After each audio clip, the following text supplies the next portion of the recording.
koro ne ogol mondo mi okony e sekta mar somo. An gi jopiny ma bende agombo ni atwak kodgi ginyiswa ni to gin to e seche ma igolo omenda ma kamaendi. Be giparo ni gino edi odhi bero wach somo pacho kae, nikech wayudo ka nitiere weche ma bende ne okel lai manyien mar somo ma ong'ere kaka CBC kachiel kod Junior Secondary School. Omenda ni ka ogole bende odhi loso kata odhi tieko ng'ur ma kagi kacha ma bende neno weche mag CBC gi kata weche mag Junior Secondary School. Wayudo bende ka NAT nojiwo kendo nogolo duondgi ka gichwalo ni jopuonj bende owinjo bed ni imedo pesa sani, nikech giyuak ka kod kacha ni ok osebed ka ichulogi e yo makare, to bende osuru ne omednegi malo ma idwa ni ong'adgi. To sani be wacho ni gigolo omenda mondo mi gimed jotij sirikal osara. Githulo jopiny ma Kisumu nyiso to gintgo pachgi wacho ang'oa ewi wach ma omenda mogol malach to sekta mar somo. Gino ka gini dhi konyo to bende jopiny winjo bed ni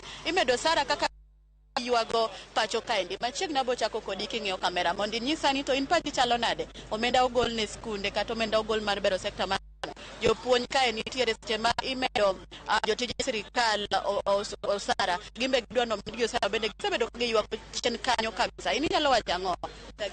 Jo Anelson Odire, jopuonj onego med msara nikech jopuonj magolo fuwo kuom ng'ama ok riek.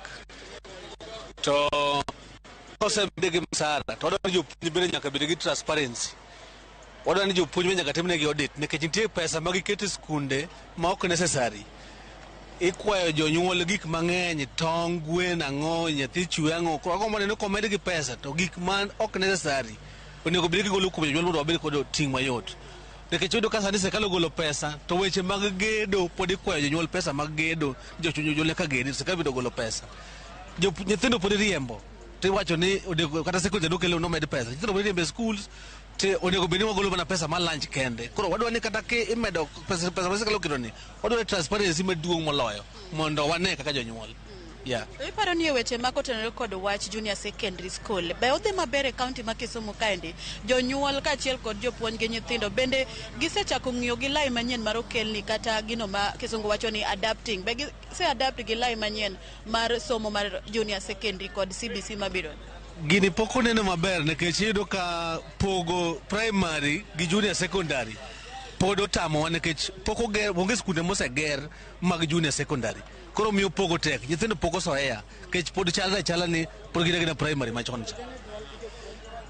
Jonyuol gi jopuonj, jonyuol wan gi tich matek kaka jonyuol nikech junior secondary ni okele to wan kod pek kaka jonyuol nikech ting' uniform gik midwaro mondo gine ka jonyuol tingni ni ewi jonyuol. To jopuonj bende onge transparency, gin be giketo gik mang'eny ma kata jonyuol ok wanyal understand.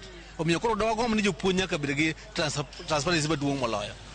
Kamana nyama chiegni ibo chak na gi nyingi bonisa ni pesa mogol ne sekta mar somo midwa no bergo ipani odhi konyo weche somo ma pacho kae chal nade.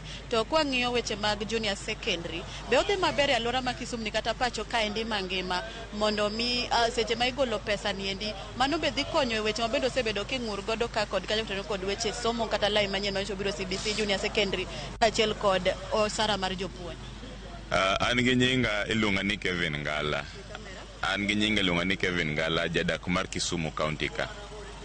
An kadongo ni nyisa ni education is the key. To kaluwore gi sirikal mwantiere godo mar Kenya Kwanza ni, gichalo jok ma ok no ikore ne telo mar jo Kenya.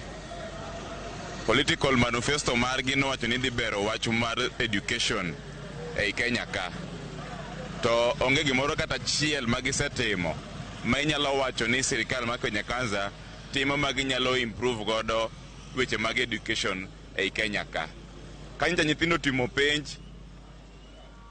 yuak manokuongo wuok ne ni penjo kwal nyaka sani pok wang'e ni adiera mar sombwa mar nyithindo nitiere kanye. Kech sirikal ni en sirikal mopong' gi corruption mang'eny mikwalo nyaka penj. Omiyo gima neno katimre e Kenya sani gi weche mag school en ni wan gi sirikal moko omiyo education kipaumbele mondo mi wabed gi future mar nyithindwa magin professionals.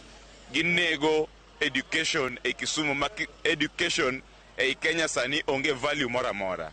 Nyathi thore odhi school to oa gi wiye nono mosom mochop nyaka university tich be onge. Omiyo wan kaka jopiny waneno ni Kenya Kwanza onge gi agenda mora mora ma nyalo medo rieko kata nyalo kenyo future makiny. Sani ne gisegolo omenda maromo bilion 628. Pesa no ipani dhi konyo wach somo koso ini nyalo wacho ang'o? Pesa no kata obed mana bilion adi, gima ng'e ni kiny wadhi chiwo e gaset, wayudo ni almost 80% mar pesa no osekwal. Nikech kata mana sirikand ni corruption opong'o iye, ichiwo kawuono ni tutatenga. Ka gisetengo, tichaki winjo kendo ni scandal moro chako luwo pesa nendo. Ni pesa karibu kata mana 80% mar pesa mogol ochako kwal. Omiyo gik magilandogo be gilanda gi dhogi, to kochopo sa implementation tichaki yudo ka jok mono be ni benefit kuom pesa goeko. Gine makendo gichake ywak ni gima no chik gi chande pok otimre nyaka sani.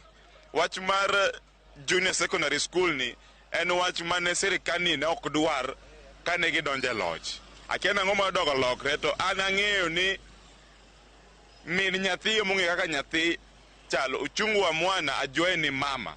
Ineno negi donje gima negi kia.